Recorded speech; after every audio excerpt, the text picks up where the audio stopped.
आज के समय में भले ही कांवड़ यात्रा की तरह हो, लेकिन पुराने समय में ये यात्रा पैदल ही जाती थी। जितनी कठिन कांवड़ यात्रा है, उतने ही कठिन इसके नियम भी हैं।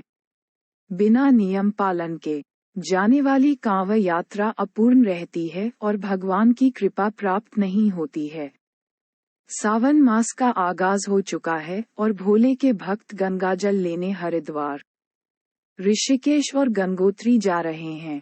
कांवड़ यात्रा के दौरान जहां कांवड़िए आम जनता में श्रद्धा और विश्वास का भाव रखते हैं, कांधे पर राखी कांवड़ भी आकर्षण का केंद्र रहती है। जब कांवड़िए आते हैं तो उन्हें देखने के लिए बच्चों, युवाओं और बच्चों की भीड़ लग जाती है। आइए जानते हैं कांवड़ यात्रा की शुरुआत कैसे हुई, यात्रा के क्या नियम हैं। सावन का महीना शुरू होते ही भोले बाबा के भक्तों का उत्साह बढ़ गया है। पहले सोमवार को मंदिरों में श्रद्धालुओं ने भोलेनाथ का अभिषेक किया। वहीं कांवड़ यात्रा के लिए सड़कों पर तैयारियां देखीं। कांवड़ यात्रा की मान्यताएं प्रचलित हैं। एक मान्यता के अनुरूप कांवड़ की शुरुआत भगवान परशुराम ने की थी। भगवान परशुराम ने गढ़मुक्तेश्वर से गंगाजल लेकर पूरा महादेव के मंदिर पर चढ़ाया था। उस समय श्रावण मास ही चल रहा था। इसके बाद से कांवड़ यात्रा शुरू हुई। कांवड़ यात्रा को लेकर दूसरी मान्यता समुद्र मंथन से जुड़ी है। समुद्र मंथन भी श्रावण मास में ही हुआ था।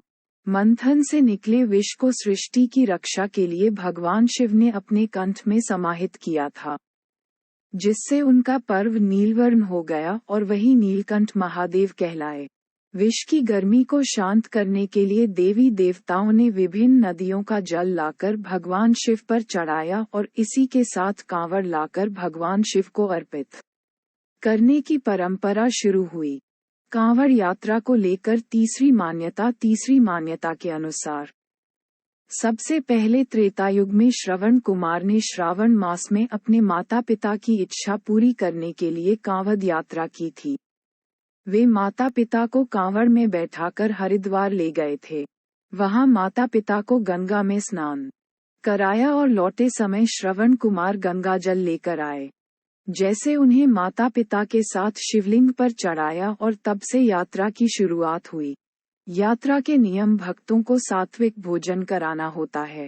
रास्ते में कांवड़ को जमीन पर नहीं रखा जाता है। विश्राम के समय भी कांवड़ को दाग या पेड़ पर लटकाना होता है। अगर कांवड़ को नीचे रखा तो उसका उद्देश्य सफल नहीं हो पाता। ऐसे में दोबारा गंगाजल भरकर यात्रा शुरू करनी पड़ती है। जिस मंदिर में अभिषेक करने का संकल्प लिया जाता है, वहां तक नंगे पांव ही चलकर जाना होता है। स्नान के बाद ही कांवड़ को छुआ जाता है। यात्रा के दौरान कंघा, तेल, साबुन इत्यादि का इस्तेमाल नहीं किया जाता है। चारपाई पर न बैठना जैसे नियमों का भी पालन करना होता है।